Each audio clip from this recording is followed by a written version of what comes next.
Hello and welcome to another session of the Side Stories of Waterdeep. There's been a lot happening in the city of Waterdeep, and it's gone under some unfortunate incidents. However, the Adventurers Guild of Waterdeep has proven to be a major help to not only the City Watch, but a lot of the local residents. Jobs are bountiful, as has been said in the previous sessions. Today, our session takes us to a particular three individuals.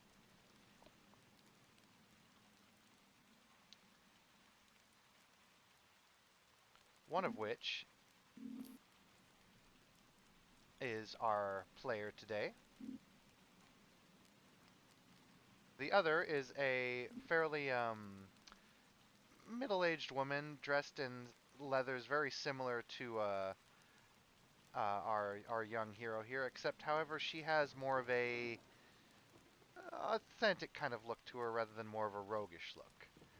And the third person sitting at the table is a man known as Captain Hawthorne, or was a captain before he joined the Adventurers Guild.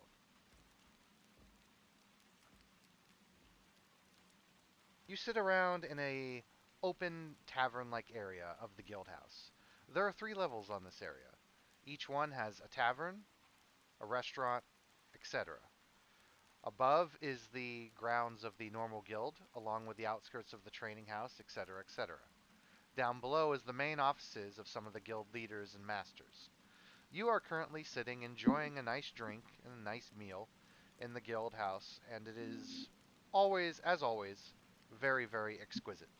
The best mead, the best ale, very good cooks. Everything is quite perfect. Awesome.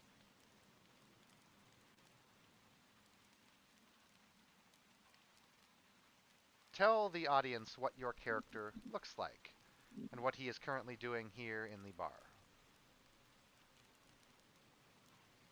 Big Red is currently kind of slouched back in the chair beside the female companion with about 3 or 4 tankards in front of him. And is currently munching on a big leg of chicken. He did bring up his rather unusually large reddish hand, his form, to cover a burp. He leans out of the shadows. His reddish skin shows prominently with yellow eyes. Two black horns start their protrusion from his forehead, but are cut off. It's a good amount of time with a small handheld handsaw to. It appears that this one is a tiefling. Indeed. And indeed, the woman sitting next to you, your companion, does appear human at first. However, for those people in the guild who know her, they know that she is an Aasimar. More specifically, a fallen Aasimar. Captain Hawthorne is, of course, a human. And he is sitting across from the table, and he has just bought you basically lunch, you and Liz, and has proposed a small little bounty and little mission that was posted on the guild board that he wants a few guild members' help with. The most recent member that he is waiting for has not arrived just yet.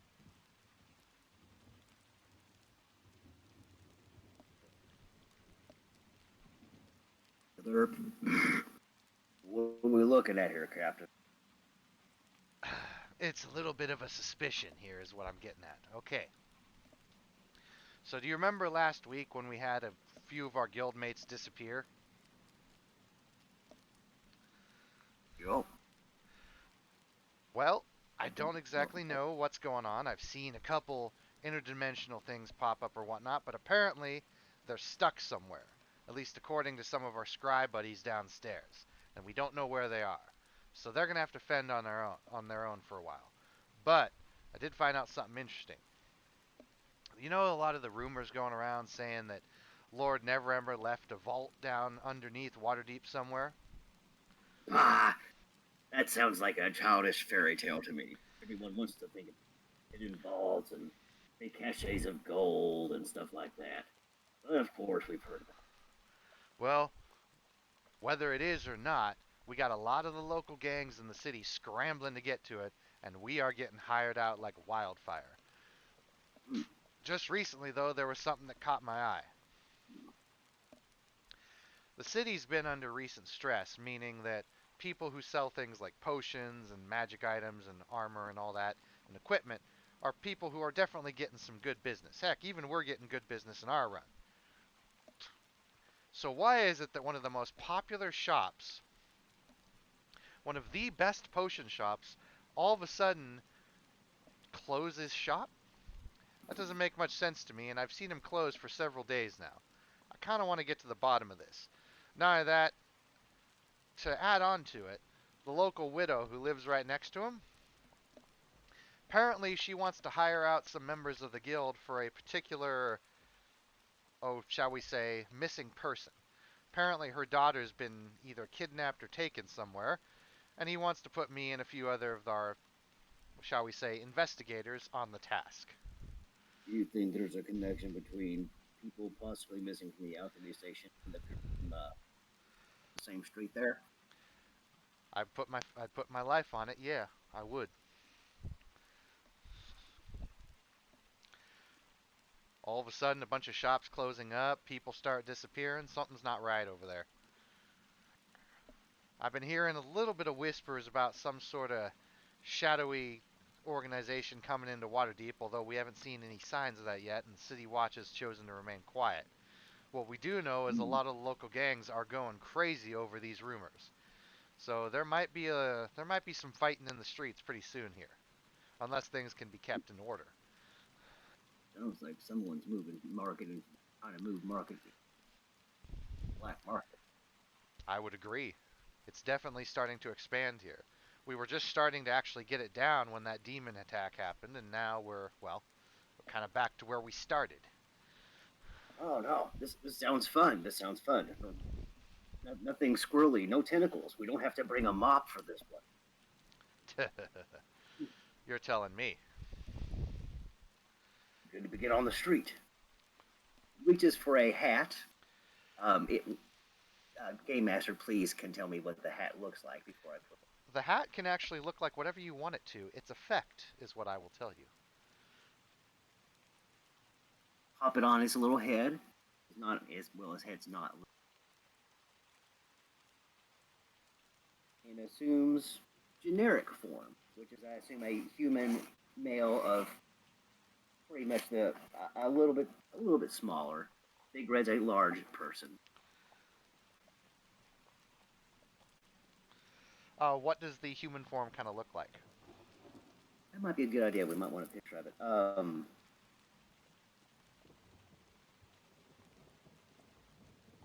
You know what? Uh, the guy playing Wild Earth from Tombstone. Uh, Kurt and that Russell? something. Kurt Russell. Mm-hmm. All right. His armor is a light chainmail, about to say, but he's also usually carries a and wears a thick leather coat. Yep. And it is a He ate a unique leather tree. coat. Your companion eventually finishes her food and kind of wipes her mouth, and she says, "Well then, Uh, Hawthorne, I think we are definitely in on this. This would definitely be interesting. Not only that, we are getting paid. So I don't see any reason why we should turn this down. But that wouldn't be the only reason you brought us in here. If that was the case, you would simply grab the flyer and pull us in and share our profit, and we'd be on our way. What's on your mind specifically?" Hawthorne pauses for a moment, and he says, "In all honesty, I don't exactly know. I'm very, very experienced in what I do. I was a command. Hell, I haven't even been in this realm for more than 2 years, but I was an experienced captain in the realm that I was in, the land of Cain. And let me tell you, it's sometimes it's just instinct, you know. Something just doesn't feel right You, about this." you got a gut. He nods. I can respect that. "I think we should start by investigating Balthazar's Emporium. It's a very famous potion shop run by this dwarf. It's one of the best in town. From what from at least I've never really been there myself. Mostly I just buy out from the guild, but that's probably the place to start looking. Science shop's been closed for 2 days. I say we go investigate there first, and then we work on finding any evidence we have of the missing girl. Good. Like a alchemy, potiony kind of guild. We might want to inquire about them if they're missing any other people. Well, our guild is already missing people, and we're already starting to spread as thin as it is, despite our numbers. As for the Mm-hmm. alchemy guild in the central part of town, I don't know. They have reported some stolen shipments, which may be another mission for another day. But for now, I say we investigate on the missing persons case so far, one block at a time, ladies and gentlemen. Of course.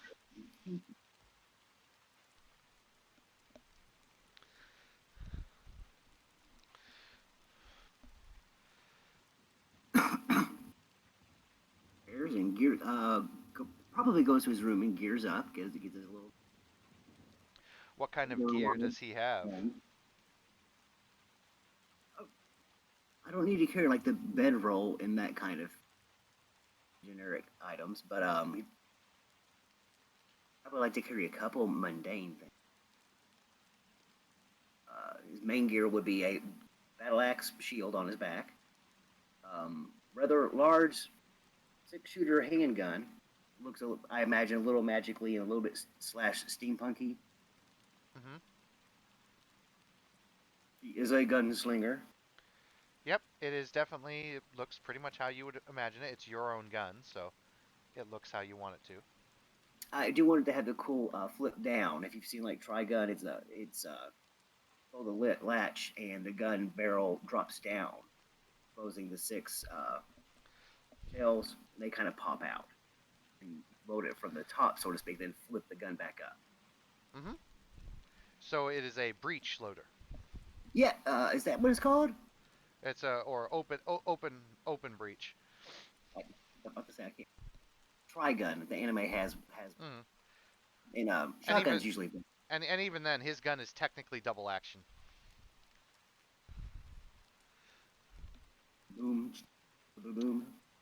So you start putting your gear on, and Liz kind of knocks at the door a little bit. Hey, big guy, you ready yet?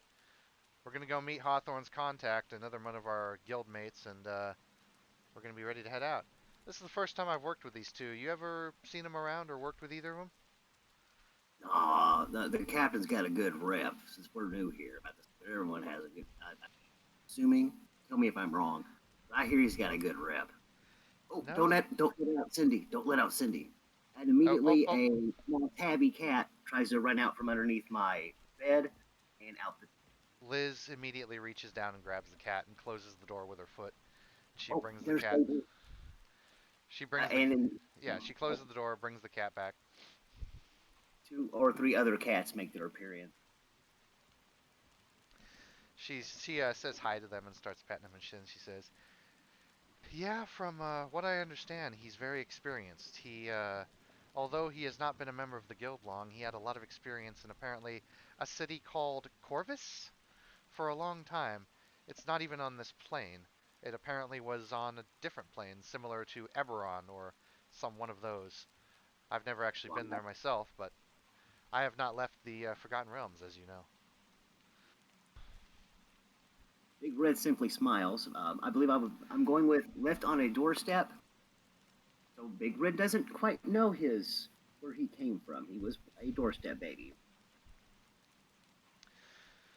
And she says, "But nonetheless, both of the people we will be working with, their reputation seems to precede them. So I think is kind of our first big mission. This shouldn't be too bad."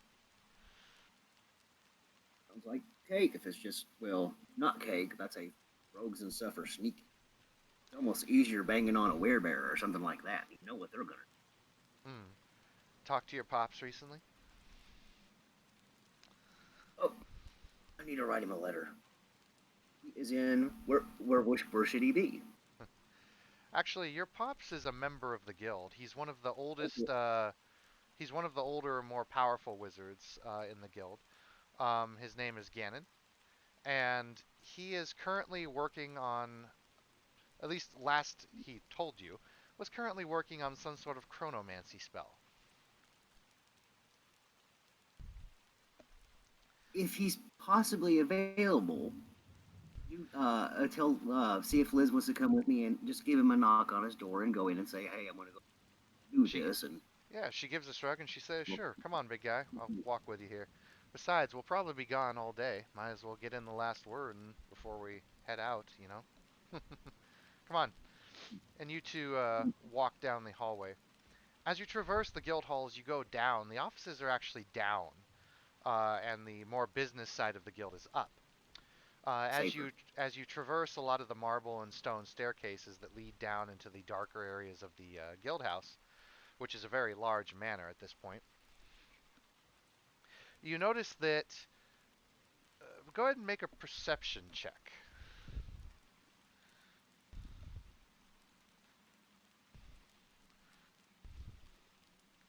First, fifth edition. Well, it's just 1d20 plus your perception. Should already have it calculated out for you on your sheet. 22, very nice.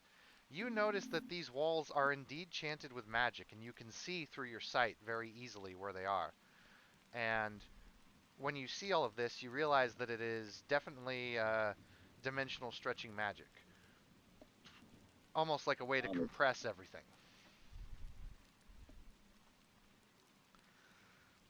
they've done something with space down here. You're right. Indeed, and you eventually get down to some of the primary offices. The Guildmaster's office, which you hardly ever go into, but he occasionally will summon you in. He is known as Headmaster Sid, and he is a extremely powerful artificer. You go down the way and you see the office names come up, and then eventually you see your father's.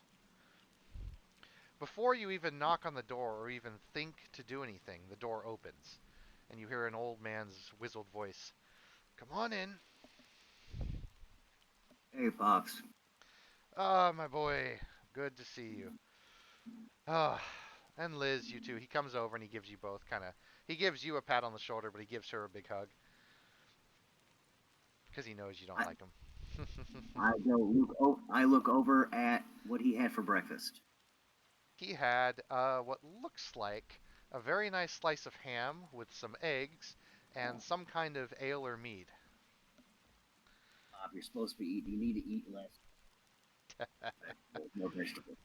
You're Oh, not I'm getting. very well aware, but I haven't lived to be 300 this way without watching certain aspects of my diet.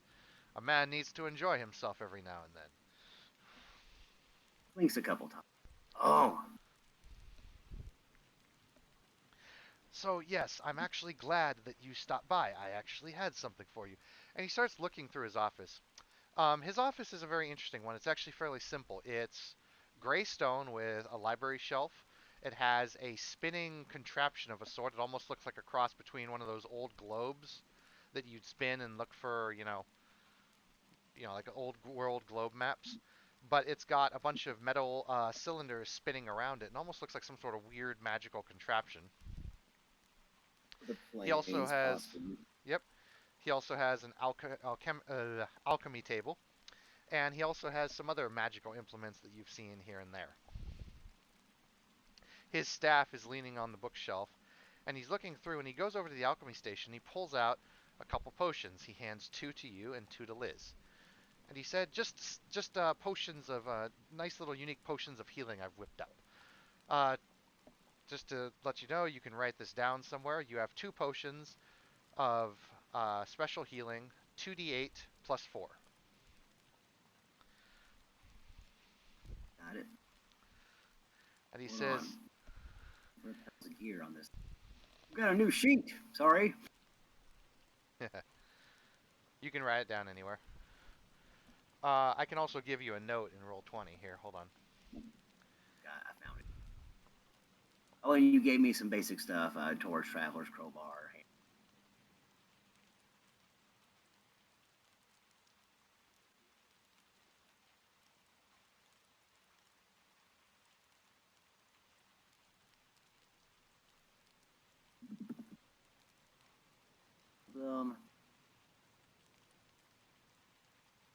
There we go. I just gave you a mysterious note just so you'd have it, so you can write stuff down in roll 20. All right. So Mm, he says, I figure with Commander Hawthorne, Captain Hawthorne going nuts as he was about these investigations of some of these missing persons, I figured he'd ask you to, since you haven't exactly been doing much and you're not known very well around the city, and he probably assumes that a lot of people won't spot you, making so you two very perfect candidates for this particular task. So I figured I'd make some potions for you this morning.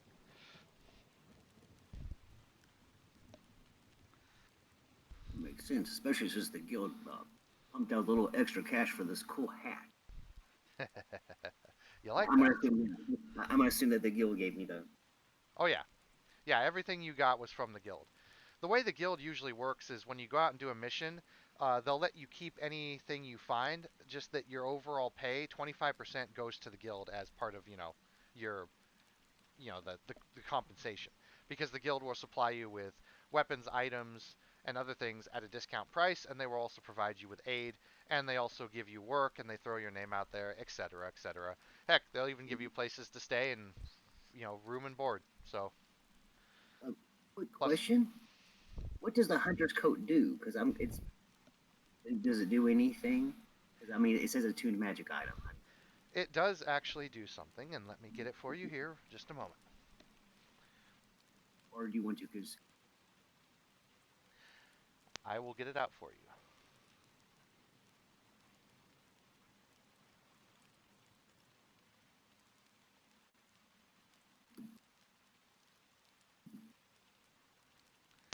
The Hunter's Coat has 3 charges. When you hit a creature with an attack, and that creature doesn't have all of its hit points, in other words, if you hit it and it just has any damage, you can expend 1 charge to deal an extra 1d10 necrotic damage to that target.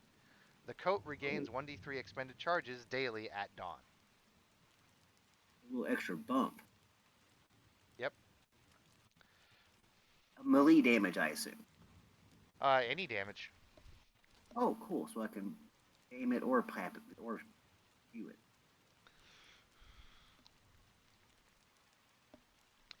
Now you both be careful out there now. Sid's got me on working on some new project he wants to do. Apparently our guild is getting hired by the day and business is booming. So I've been hard at work down here. But good luck to you both. And you, son, stay out of trouble, okay? Of You course, remember what Pops. you remember what happened the last time. That was not entirely. Never seen a mimic before. He gives a little laugh and bids you both a good day. And he snaps his fingers and his staff goes flying into his hand. And he starts doing a little ritual over in the corner with a magical circle. And he starts going back to some of what you have known to be his chronomancy. He starts to actually manipulate time and reality itself. However, this takes a lot of magic, and doing it in a very small space can even take a lot of energy. So, I know enough to let him do his stuff when he starts doing his magic. yep. I'm done. So, all right. So you both leave armed with the new potions, and you head on up the stairs, and you get back out into the main hallway, and you see 2 people leaning against each wall, going along the corridor. One of them is, of course, Captain Hawthorne, or previous Captain Hawthorne, but everyone just calls him Captain because that has been a title that has been bestowed upon him, and he tends to keep it in a formally professional manner. The other person leaning across the other wall is a very interestingly dressed woman. She appears to be human. She is dressed in dark leathers with a wide brimmed hat, and she has at her hips 2 pistols, very similar to your design, except they are Exandria muskets, rather than the alchemical pistol that you have yourself. Ooh, She looks at you, tips up her wide brimmed hat, and nods, and she says, "Oi, good day to you both. Name's Arissa. Pleasure to be working with you. Hawthorne said some good things about you." hi there. One of my contacts that I work with here in the guild, Adrini, she actually got a little bit of information for me, but apparently she's working on something else, so it's just me today. But you two ready to proceed? Er, You all know the town? We're still kind of new here. Yeah, we'll head on down to Balthazar's first. Anything we should expect, Captain? He just shrugs. Like I said, not sure. Alright, well, I definitely recommend putting on a disguise, big guy. Just in case, someone gets a little squirrely. No offense. Yep. He puts on his Wyatt hat, his Wyatt Earp hat. It looks like kind of like a cowboyish. On Alright and then. assumes uniform with a mustache. Good as disguised as any. She twirls one of her guns, puts it back in the holster, and says, Captain, you two, let's go. So you all exit the guild house into the pouring rain. And you can still, even though it's been several weeks, you can still see since the guild house is kind of on top of a hill and it goes down into the very large city, you can see some buildings and other places still kind of left over from the wreckage of the demon assault. And there was definitely a lot that was done. Oh man, tries to join him. It takes a little bit of time, and you're all you're all dripping wet by the time you get there, but most of you have coats, so it's not a big deal. You eventually get to a very large looking alchemical shop. Two-story house kind of made out of a wooden frame. And on the front it says Balthazar's Emporium in a big wooden carved sign. The sign in the front door says closed. Arissa kind of looks around to everyone and she says, "Who wants to do the honors?" Go knock. You go up and you knock. Well, first I just check if see if it's open. It's locked. We want to pop around back just in case. Arissa nods. You two stay out front. Hawthorne, you're with me. So Arissa and Hawthorne go around the back.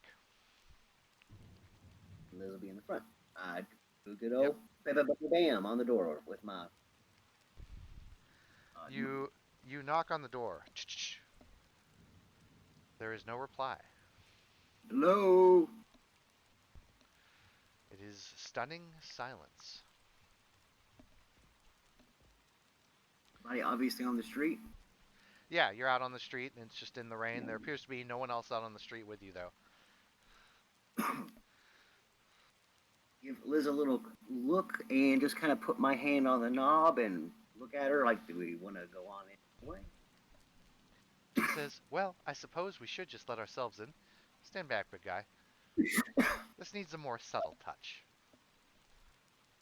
I gonna just try to crack the freaking door with my arm with my She hand, but nah. she just waves her hand and she casts open lock. Oh, that's yeah. She Quickly, she smiles a bit and she's like, "Easy." for thematic, I almost wanted hers to like melt the block. It pretty much does. Oh, nice. Almost all of her magic, regardless of what the spell is, in some way, either heat, fire, and or kind of a light energy themed uh, Nice. thing. She's a prolific caster. She actually has draconic bloodline sorcery, so Oh, everything is related to the red dragons of fire. I didn't know if there would be a or just an elemental. Mm-hmm. I don't know which one would look better on her. Definitely fire and red. So she I murmurs she murmurs a little word of power. And normally, when a wizard casts light, an orb of light forms, and it is a particular shade of color. But hers, it's literally just a mini fireball. But there's no real heat coming from it. It just appears to be a light, and she casts the light spell. The orange light illuminates much of the shop, and to your surprise, the shop has been cleaned out. There are no tables, no shelves, no decks, no nothing. It literally looks like an empty building lot, or like an empty, if an apartment had just been cleaned out completely. That's basically what it looks like. You've seen all this. Oh, I'm seeing this, big guy. This doesn't seem right. His business was booming. Why would he all of a sudden just move. They have to have moved. Here, Located. Or they cleaned him out. I'm gonna look for signs. hang on a second. She touches her finger to her forehead, and then she snaps her fingers, and you see a little fire spark kind of flash between her eyes. And then Mm-hmm. you see the back door open, and you see Hawthorne and Orissa come in. And Liz says, "All right, everyone, let's take a quick look around here and see what we can find." She starts illuminating the light, and then Orissa kind of pulls out a sun rod, and she Nice. cracks it, so now there's plenty of light in addition to the light that Liz has brought in, so you guys can see fairly well. I love Um, you.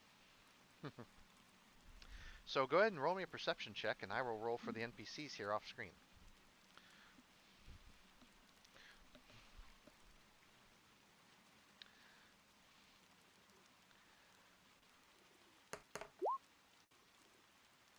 Seventeen again. Two.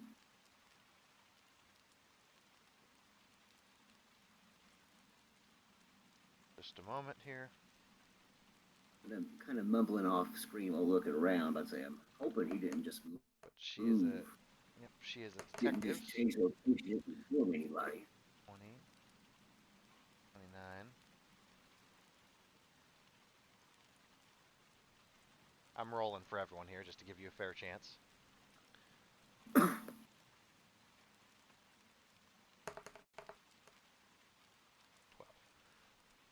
All right. And you got a 22. Very nice. So several things happen here.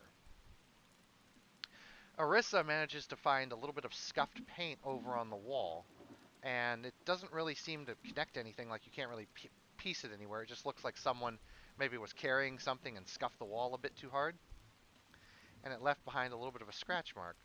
And as you notice, there's actually quite a few scratch marks near the doorway, meaning that probably was done in a hurry. Second thing, the thing that you notice, is that there is a small symbol carved in one of the wooden pillar frames holding up the roof. You have not seen this symbol before. You can roll me a knowledge history, though.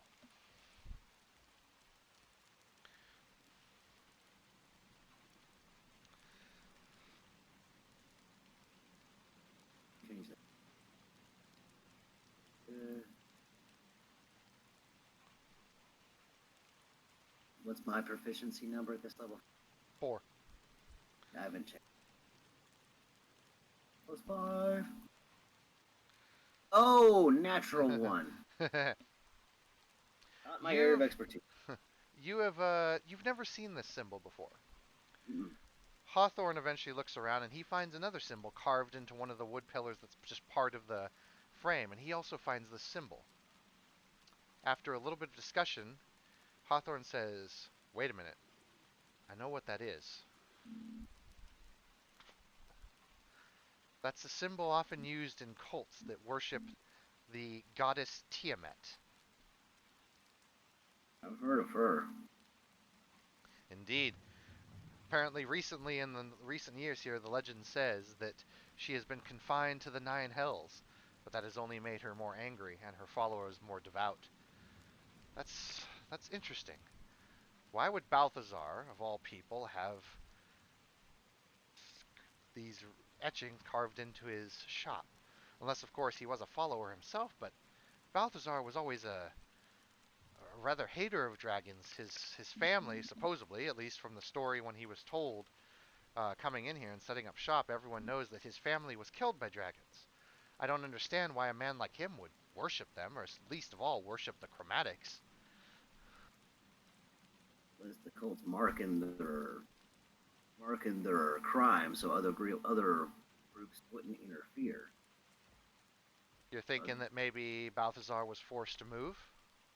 Probably. Okay, Well, so why? if we already have a missing person, it would be safe to assume that kid. Okay, so maybe Balthazar was kidnapped. So we got Man, several options. Either A, he's a cultist and he packed up and left because he knew he was getting found. B, he was forced to leave. Or C, he was kidnapped and all of his stuff was taken. What do we think the most likely option was? He was a cultist or number three. All of his stuff was alchemist Okay, isn't that useful without his. I'm in agreement with that. He's just kind of a skinny guy. You know, I heard some of our guildmates actually came by and got some information from him. I wonder if they have anything new to us, but they're currently out on assignment dealing with that. All right, so we've got a possible kidnapping. Um, but here's another fun thing. I understand that cultists don't exactly think straight. But Arissa, what possible motive could they have? Arissa kind of shrugs and then looks on over at you. Well, we have seen cultists before kidnap people to use in blood sacrifices. However, this doesn't exactly particularly seem the cult of Tiamat's style. They typically, since they worship the dragon queen, much like a normal dragon in a horde, by worshiping her, they bring gold and, well, they make a hoard. They make a treasure trove. They don't exactly do blood sacrifices. It's not exactly in their style, so to speak. Uh, This is they a little might be bit looking. off.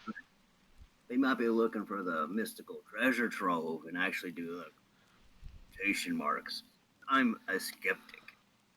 They might be Well, looking for the treasure trove.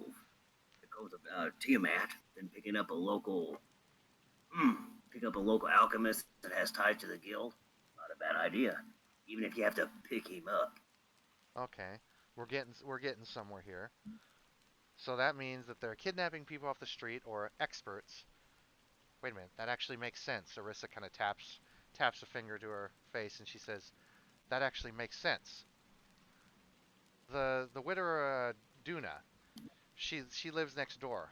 Her daughter was training under, I think it was the Mages Guild over on 6th Street to be a professional artificer.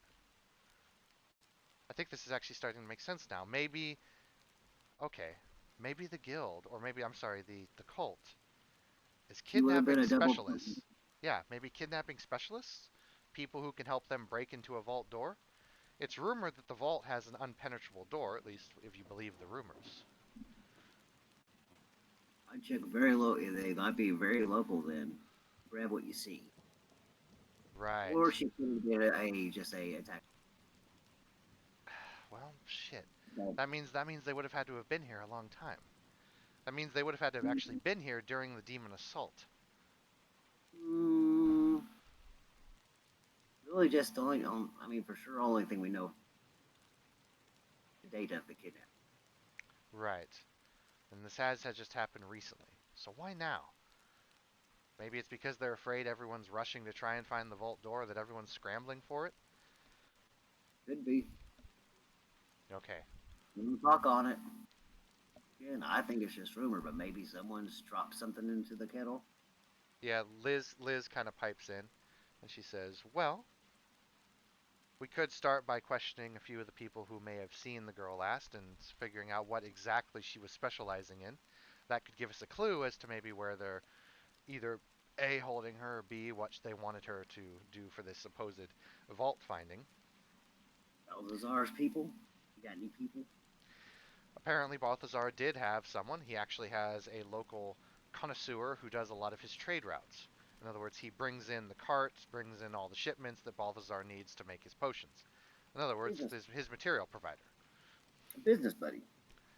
in a manner of speaking. Although Balthazar would never admit it, he always did say that he was a solo. Well, you got to get your. Indeed, you do. Can't do everything on your own. And Liz kind of gives you an elbow. Can't do everything on your own. Aw, he kind of gives her a grin. Got a Liz little crush on Liz, of course. Right. Liz looks on over to Hawthorne, who's now got his arms folded and appears to be looking at the ground, thinking very methodically.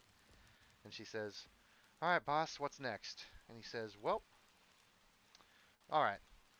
What do you think? Do we go to the widow's house first and ask about the daughter, or do we go check out this supposed business partner first?" It goes closer. Well, Next door. well, the mother is just next door. The business partner supposedly lives in the upper T district, supposedly.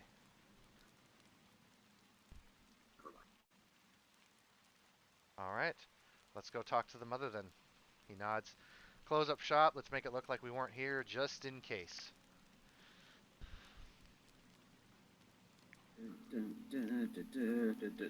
So you, That he got Liz, yep, you, Liz, Hawthorne, and Arissa all close up and do the best job you can to make it look like you were never there.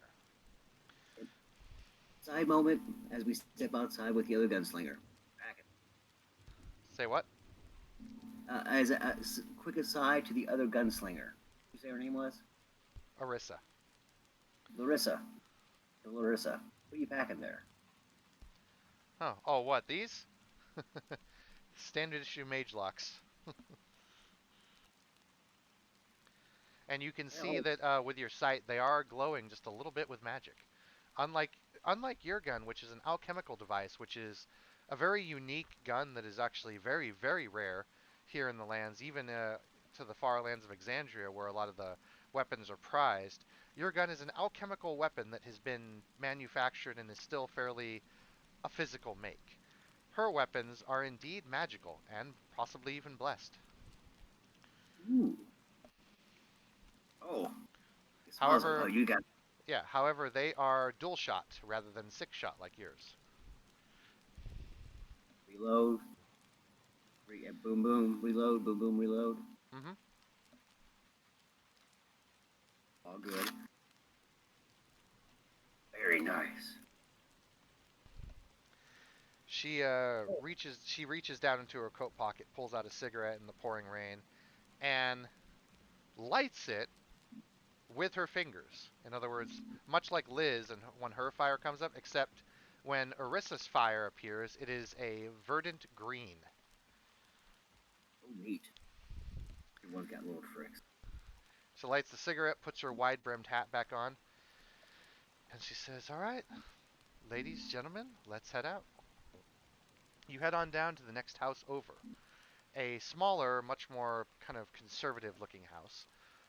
It appears to have two stories, but with a much more scrunched view, and with a door and a kind of bright window. It appears that this person maybe sells pies or baked goods during the day. However, it appears that the shop is currently closed. However, the lights are still on in the front, and the even though the shop sign says closed, there appears to be a decent amount of activity happening. Just my hat, make sure it's on properly.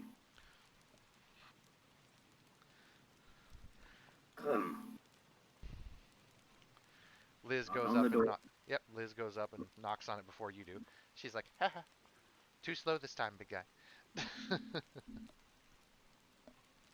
She knocks on the door, and an older-looking woman, maybe in her late 50s, early 60s, opens the door, and she says, "Oh, Mr. Hawthorne, all of you, please do come in, come in. I assume you're here to talk about Sheila. Yes, come on in, please."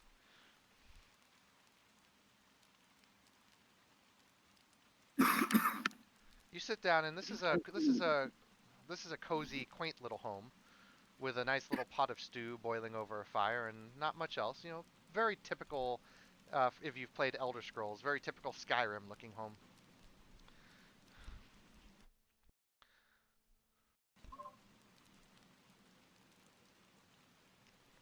I kind of stand in the back and let people that are probably better at talking do it. All right. You look around. There appears to be nothing magical in her house that you see with the sight. Um, Other than maybe one of her utensils might be enhanced with some enhancement to make it slightly better and last longer. Other than that, there's no magic in her house, and she herself does not appear to be magical. So Hawthorne, Liz, and Arissa sit down, and you kind of just keep watch. And she starts to tell, about what happened. Apparently, her daughter was going out to the maid school and never made it back home that night. This was 2 nights ago. There was no letter, no ransom, no demands, no nothing. She was just on her way back home, and the maid school is only a couple blocks, and she just disappeared.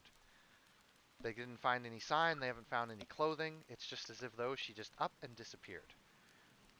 When you Lean ask her over about to any, go ahead. lean over to Liz. Like, when did the shop? Well, From the looks of the shop, it's been closed for, heck, almost a week, I'd say, big guy.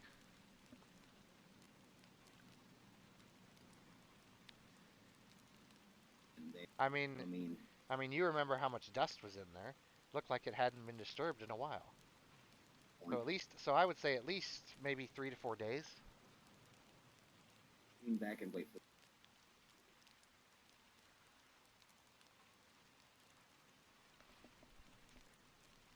Liz kind of nods. And she asks a few more questions. They ask about maybe did she have any enemies? Did she have any people who hated her?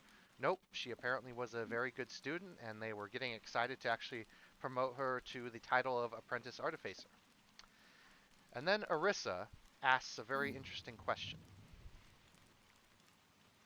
Miss Duna, what was your daughter studying? Oh, she wanted to go and eventually she wanted to help join the some of the local towns of cities of Silvermarch and help out with alchemical devices such as oh, what did she call it? There was some sort of device that she was learning how to make. I think she's getting into the more alchemical side of things and wants to help make weapons for some of the armies. As you know, the tribe of Many Arrows may be coming back to the Silver Marches, and we of the United Nations must, stay together.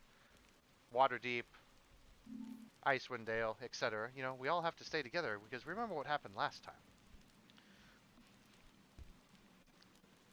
Kind of think about it and look down at my gun, and You know this I don't because know. you're a historian. The orcs of Many Arrows almost wiped out the Silver Marches. Um, that was a very massive war that happened hundreds of years ago, and it was very devastating to almost all the cities over on the coast in the Sea of Stars. It was pretty bad. Yeah. So Business now that, part of me thinks a mhm, lot of guns on the lines. About to say would help indeed, slow down. but Or guns in this area are very rare. Heck, even the fact that in Waterdeep, pretty much the only guns that even exist in the city are guns owned by your guild, and you're holding one of them. we wanted to simplify the technology down, would make them more mass production. I get it. I don't know if it's a good idea or not. What's my Yeah, but wisdom score? she kind of shrugs and she says, "My daughter was always into the big flashy things, if you know what I mean." He gets it. He gets it. He is too. Hmm. He is too. He just recognizes, at the same time, we kill a lot of people. Hmm. She kind of looks over and she says, "And that's all I really know." Hawthorne kind of nods to her and he says, "Thank you, ma'am. We will take care of this as soon as we can. We have some of our best people on it." And she's like, "Oh, then you'll take the job?" And Hawthorne says, "Yes, we will." Reaches across, shakes her hand, and she says, "Oh, well, thank you. Um, I made quite a bit of money back when I was in the lands of Icewind Dale, and you can have my savings just as long as you get my daughter back. I make enough with the bakery, so don't worry about it." And she's like, Hawthorne kind of looks at me and says, "It's okay, ma'am. We won't need that much." So, We, I hate to be intrude, madam, but can we see the young lady's room? of course, she points up to the stairs and she leads you up. In the upstairs floor, you open the lady's room, and you see once again kind of just a standard-looking bedroom with a small alchemy table over to the right.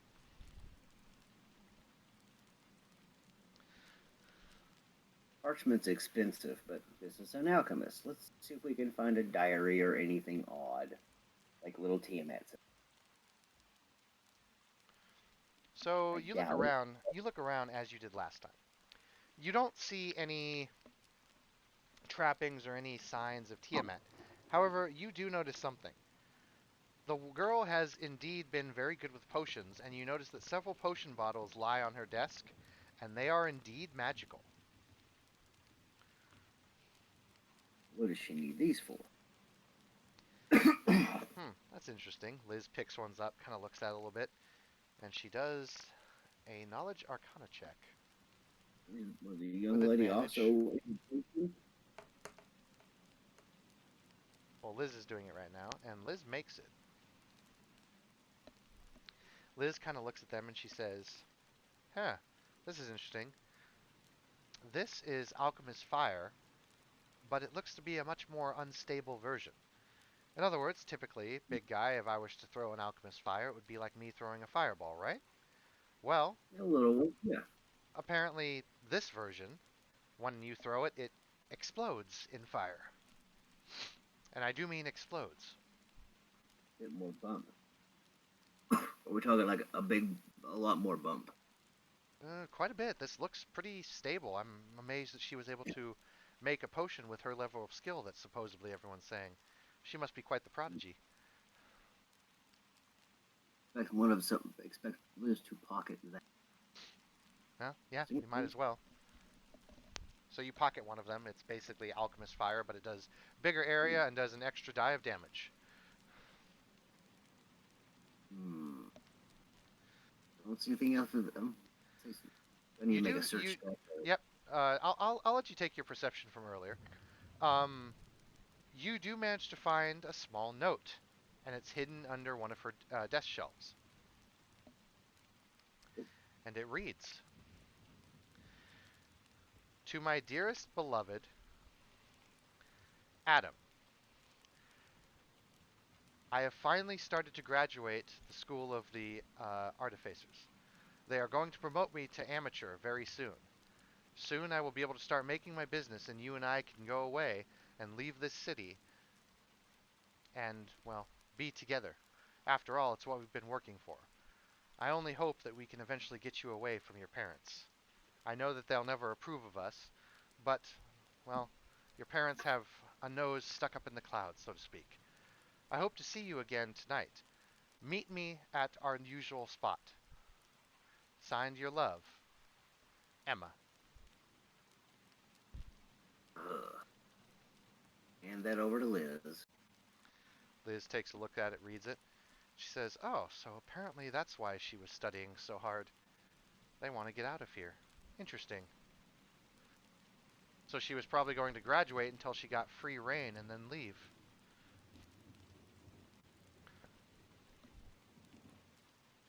Possibly a noble boy or a bad boy. Well, sadly, she didn't give us a last name. Hmm. Let me go ask the mother something, and you see Liz go walk downstairs really quick. Eventually, after about 5 minutes, she comes back up again, and she says, "I think I have another area to investigate before we go check out the supposed business partner. I think we should go and head there now." Eyebrow. Hold on. And Liz kind of looks at you and gives you a little wink, and she says, "Let's just say it's a very," and then she like looks up the sky as though she's thinking about something, "romantic spot." Then she gives you another little poke in the side. Um, I guess with my have disguise on, he blushes a little bit.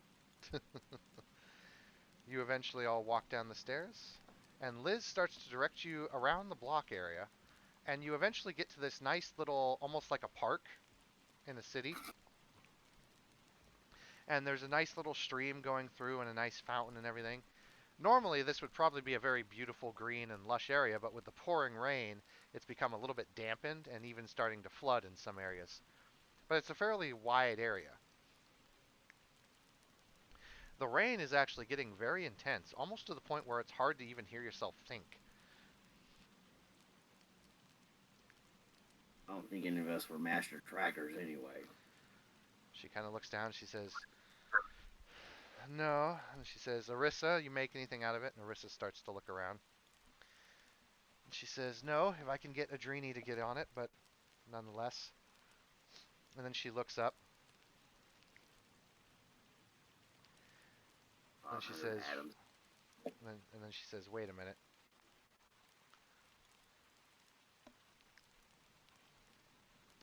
You get a small prickling sensation on the back of your neck.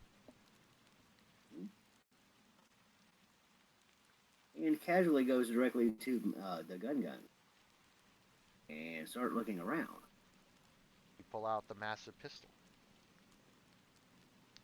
You start looking around, but you see nothing but the park, the trees, the little bridge across the stream, the fountain. There's nothing that seems to be there. But you turn on your magical sight, and you indeed see a humanoid figure standing in the rain, seeming to be under some sort of maybe invisibility or charm. Not toward him. Contacts. Something weird. Copy that. Arissa moves around and she immediately points her gun at the area you've indicated. Hawthorne draws his sword, and of course, Liz, you can see the rain actually start to steam off her just a little bit. Eventually, as you're walking towards the figure, it realizes that it's been seen. Show yourself. Come on. You see a black-robed figure, a black hood, black pants, black shirt, everything black, and face obscured by the cowl. Kind of stop and appear in air as the rain just kind of bats down on them. You here to sell me flowers?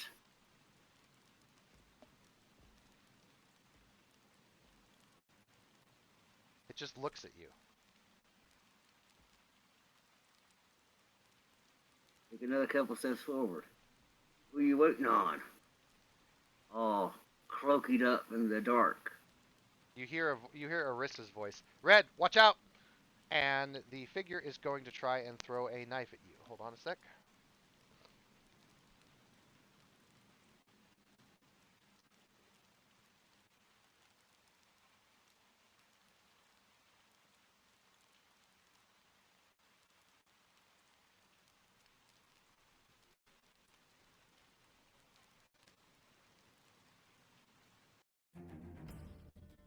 I don't think I'm flat-footed. I'm completely. Oh no, that's not a thing in 5e. Oh. All right, How do they do so sneak? Or do they still do sneak attack? I'll shut up. basically with advantage. But either way, it's not going to do sneak attack on you. It's just going to try and throw a knife at you.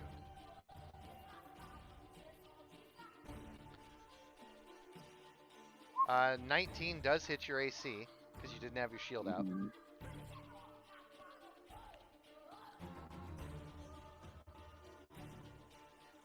So you will take 8 slashing damage as the figure whips out and throws a knife right at you, and it sticks into you, kind of going past your armor. To keep things a little bit simplified, roll me a Constitution save.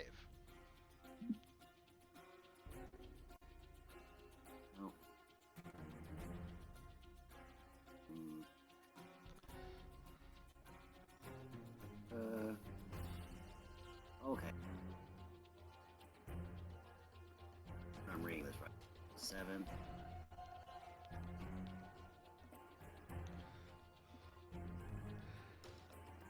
That's actually enough to stop the poison. You feel the knife start to burn your skin a bit, but you grit your teeth and you push back the poison. You take no damage from the poison. Hey! That ain't playing fair. You hear Liz's voice from behind you. Red, another on your left, and you see another figure just seem to dart out of the pouring rain like a shadow, and it's going to try and lunge at you and miss. You may now take your turn. Okay. Do this. And one's right in front of me. Yeah, but you can shoot without disadvantage because you have gunner. You're an expert firearms. I can, do I get multiple attacks without an action surge? Yes, you do. That's what I thought. I get in 2, correct? Yes. I would like to shoot at the guy who threw the thingy at me. Okay. The dagger. Roll your attack roll, which I believe is plus 9. Yeah, not real great. That is enough to hit. Oh. So go ahead and roll damage. Did 1d10 plus 5.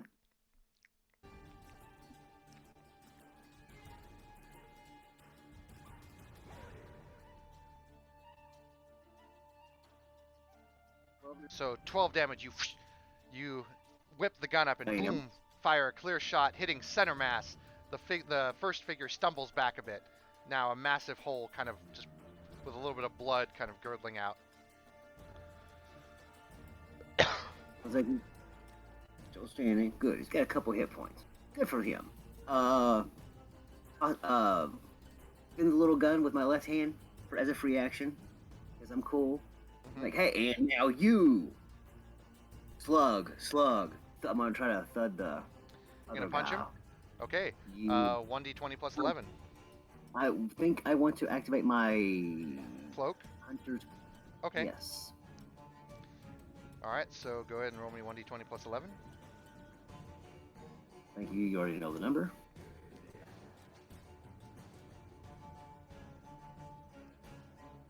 $24. That is definitely a hit.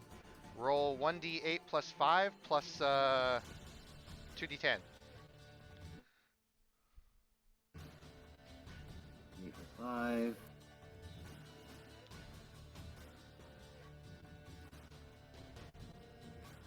Oh my god. Oof. Minimum damage on the bone. That, yeah, reeks. Now, granted, you still rock his block. As he's turning and kind of trying to dash around you, you shoot with the gun, and then you bring your right big-ass hand around, and you just clock him right in the face, and he stumbles back. His face is broken, but he is still up.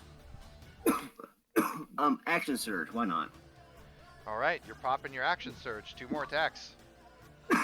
2 more? Yes. Remember, action surge lets you do your standard over again. So you did 2 attacks. Now you get to do another 2. Oh, because I'm a fighter and I already. Oh, well, Yes. That's beautiful then. Look at him, kind of shrug down, like, "Oh, are you okay?" And then uppercut him. All right, so you're gonna hit him again, or? Yeah. All right. 1d20 plus 11. 24 hit. Go ahead and roll me your fist damage. 1d8 plus 5. Gun does a little bit more damage. But the buggers doesn't. I'm much better to hit with. Boom. Good Just shoot. 7. See if he's still there. I don't know how many hit points he does have. I bet he's still there.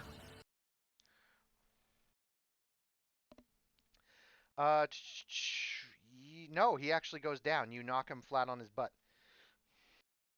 Cool. For my next action, I will cast Blade Ward. All right, so you cast Blade. I will go ahead and allow Can I that. do that? Typically Can't. not, because typically attacks are separate than spellcasting, which is a Hold on. full No, action. you're right. I think that's like an Eldritch Knight thing for like the 4th level fighter template. Am I correct? I believe that's something they give. Yeah, Yeah. it's Yeah. typically not just done like that.